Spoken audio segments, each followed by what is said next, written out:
जय श्री राम दोस्तों, स्वागत है आप सभी का सनातन धर्म यात्रा में।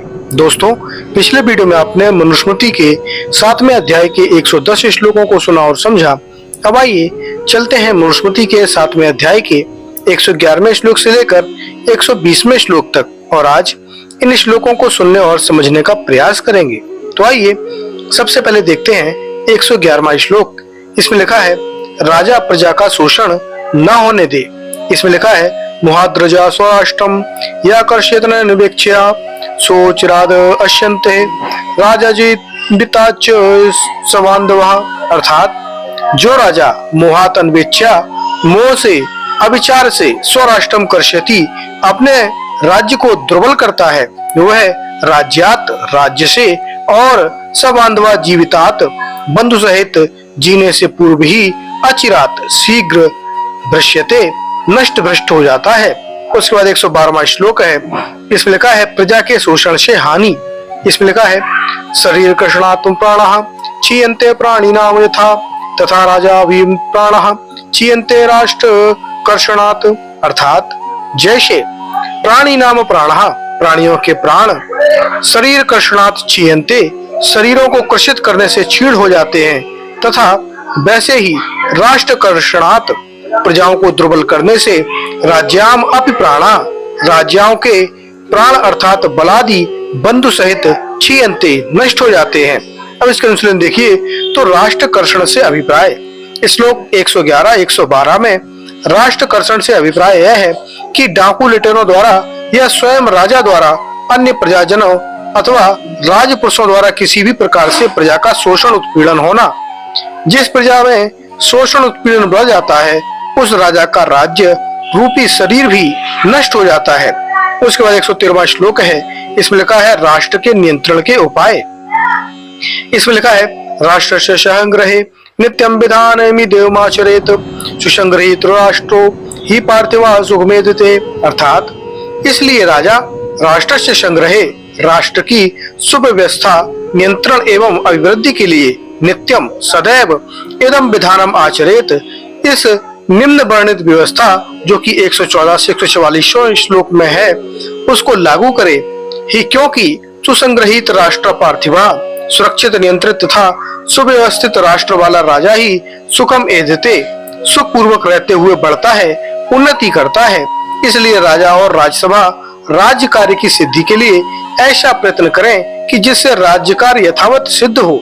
जो राजा राज्य पालन में सब प्रकार तत्पर रहता है उसको सदा सुख बढ़ता है। उसके बाद 114वां श्लोक है। इसमें लिखा है, नियंत्रण केंद्रों और राज्य कार्यालयों का निर्माण। इसमें लिखा है, देवस्थानायाम पंचानाम मध्ये गुल्ममधिष्ठितम तथा ग्राम शतानाम चाकुर्या दृष्टि संग्रहम। अर्थात इसलिए द्वयोत्रणायाम पंचानाम मध्य 2, 3 और 5 गांवों के बीच में गुल्मम अधिष्ठितम एक एक नियंत्रण केंद्र या उन्नत राज्य कार्यालय बनाए तथा ग्राम शतानाम इसी प्रकार 100 गांवों तक कार्यालयों का निर्माण करे, जैसा कि 7वें अध्याय के 115 से 117 श्लोकों में वर्णन है उसके अनुसार। और इस व्यवस्था के अनुसार राष्ट्रस्य संग्राम कुर्यात राष्ट्र को सुव्यवस्थित सुरक्षित एवं वशीभूत रखे।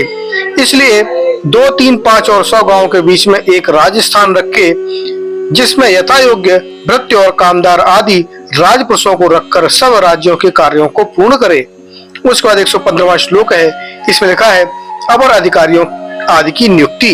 इसमें लिखा है, ग्राम से अधिपति कुर्यादक्ष ग्रामपतिम तथा विष्टितम शतेशम चह सहस्त्रपति एव चह। अर्थात ग्रामस्य अधिपतिम कुर्यात एक एक ग्राम में एक एक प्रधान पुरुष को नियत करे तथा 10 ग्रामपतिम उन्हीं 10 के ऊपर दूसरा, विशंत ईशम उन्हीं 20 ग्रामों के ऊपर तीसरा, सत ईशम उन्हीं 100 ग्रामों के ऊपर चौथा और सहस्त्रपतिम एव उन्हीं सहस्त्र ग्रामों के ऊपर 5वां पुरुष रखे। अर्थात जैसे आजकल एक ग्राम में एक पटवारी, उन्हीं 10 ग्रामों में एक थाना और 2 थानों के ऊपर एक बड़ा थाना और उन 5 थानों के ऊपर एक तहसील और 10 तहसीलों के ऊपर एक जिला नियत किया जाता है। उसके बाद 116वां श्लोक है। इसमें लिखा है, ग्राम दोषान समुत्पन्न ग्रामिकम शनिकय स्वयं सदेशम ग्राम देशाय दशेशो विशेष तीशिने। अर्थात इस प्रकार प्रबंध करे और आज्ञा देवे कि ग्रामिका वह एक एक ग्रामों के पति ग्राम दोषान समुत्पानना, ग्रामों में नित्य प्रति जो दोष उत्पन्न हो उनको सन के स्वयं गुप्तता से ग्राम दशेशाय 10 ग्राम के पति को संससेत विदित कर दे, और दशेशाह वह 10 ग्राम अधिपति उसी प्रकार विशंसित ईश ने 20 ग्राम के स्वामी को 10 ग्रामों का वर्तमान की स्थिति नित्य प्रति जना देवे। उसके बाद 117वां श्लोक है, इसमें लिखा है विष्टितस्तु तत्सर्वः शतेशाय निवेदयेत संशेद ग्राम शतेशस्तु सहस्त्रपतये स्वयं, अर्थात और विशंतिशः 20 ग्रामों का अधिपति तत्सर्वम 20 ग्रामों के वर्तमान को यानी 20 ग्रामों की स्थिति को सतेशाय निवेदयेत 7 ग्रामाधिपति को नित्य प्रति निवेदन करे, सतेशा तू वैसे 100 ग्रामों के पति स्वयं यानी आप सहस्त्राधिपति अर्थात हजारों ग्रामों के स्वामी को संशेत 100 ग्रामों के वर्तमान को प्रतिदिन बताया करें। अब इसके अनुसार देखिए तो राज्य संरक्षण के लिए मनुप्रोक्त नियंत्रण केंद्र कार्यालय व्यवस्था तालिका। पहला है केंद्रीय कार्यालय राजधानी अर्थात राजा का किला, दूसरा है प्रत्येक नगर में एक सचिवालय, तीसरा है 100 गांवों के ऊपर एक मुख्य कार्यालय, चौथा है 20 गांवों पर कार्यालय, पांचवा है 10 गांवों पर कार्यालय, छठवां है 5 गांवों पर कार्यालय और सातवां है 2 गांवों पर फिर एक कार्यालय। अपने से ऊपर के कार्यालयों को प्रतिदिन की गतिविधियों से सूचित करें। उसके बाद 118वां श्लोक है, इसमें लिखा है यानी राज्य प्रदेयानि प्रत्यहम ग्राम वाशभि अन्नपने धानानि ग्राम फलास्त वायुपनात्, अर्थात ग्राम वाशभि ग्राम वासियों द्वारा प्रत्यहम प्रतिदिन यानी अन्नपान इधम आदिनी राज्य प्रत्यानी जो अन्न पेय वस्तु ईंधन आदि राजा को देय पदार्थ हैं उन्हें ग्रामी का अवापनुयात गांव का अध्यक्ष ग्रहण कर ले। उसके बाद 119वां श्लोक है, इसमें लिखा है दसी कुलम तो भुंजीत विंसी पंच कुलानी चाह ग्रामम ग्राम शताध्यक्षा सहस्त्राधिपति पुरम, अर्थात 10 ग्रामों का अधिपति कुलम भुंजीत एक कुल की भूमि को अपने लिए उपयोग करे और विंशी 20 गांव का स्वामी पंचकुलानी 5 कुलों की भूमि को ग्राम शताध्यक्ष ग्रामम 100 गांव का स्वामी एक गांव को और सहस्त्राधिपति पुरम 1000 गांव का स्वामी एक नगर को अपने लिए उपयोग करे। अब इसके अनुसार देखिए तो कुल का अर्थ, कुल का यहाँ विशेष अभिप्राय है। हरित स्मृति में दी गई परिभाषा के अनुसार 6 बैलों द्वारा एक साथ चलाए जाने वाले हल को मध्यम हल कहा जाता है। ऐसे 2 हलों अर्थात 12 बैलों द्वारा जोती जाने वाली भूमि को एक कुल कहा जाता है। 118 से 119वें श्लोक निम्न आधारों के अनुसार प्रक्षिप्त हैं। पहला कारण है प्रसंग विरोध। ये दोनों श्लोक पूर्वापर प्रसंग विरुद्ध हैं।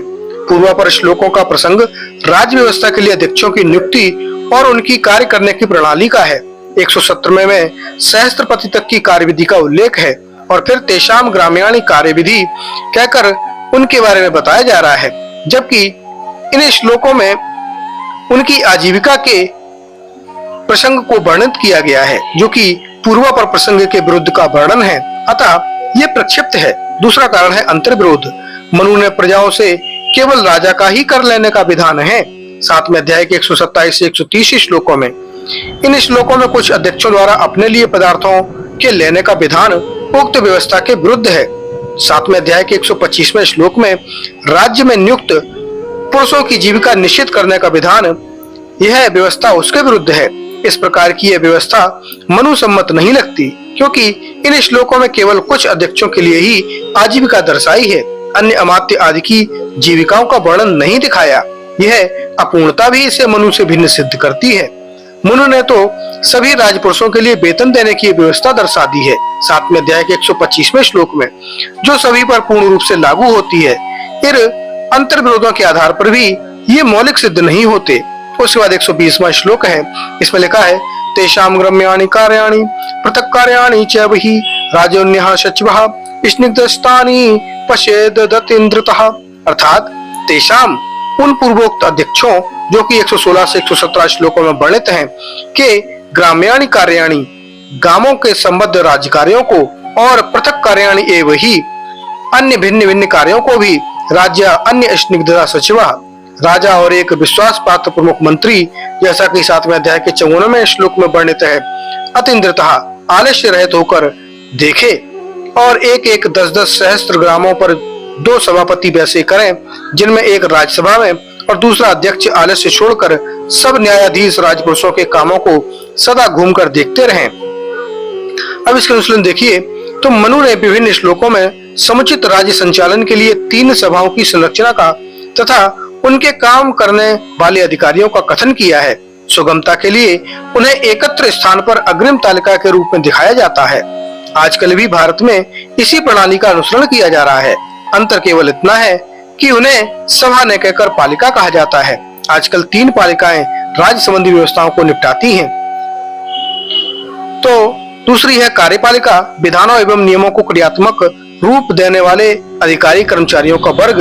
तीसरा है न्यायपालिका, न्याय करने वाले अधिकारीगण। तालिका इस प्रकार है। सब इसकी तालिका देख सकते हैं, जो कि मैंने स्क्रीन पर आप सभी के लिए लगा दी है। आप इस तालिका को ध्यान से वीडियो को पॉज करके देख सकते हैं। तो दोस्तों, ये जानकारी आपको कैसी लगी कृपया कमेंट बॉक्स में अवश्य बताइए। बने रहिए सनातन धर्म यात्रा के साथ और लेते रहिए रोचक एवं धार्मिक जानकारियां प्रमाणों के साथ। धन्यवाद। जय श्री राम।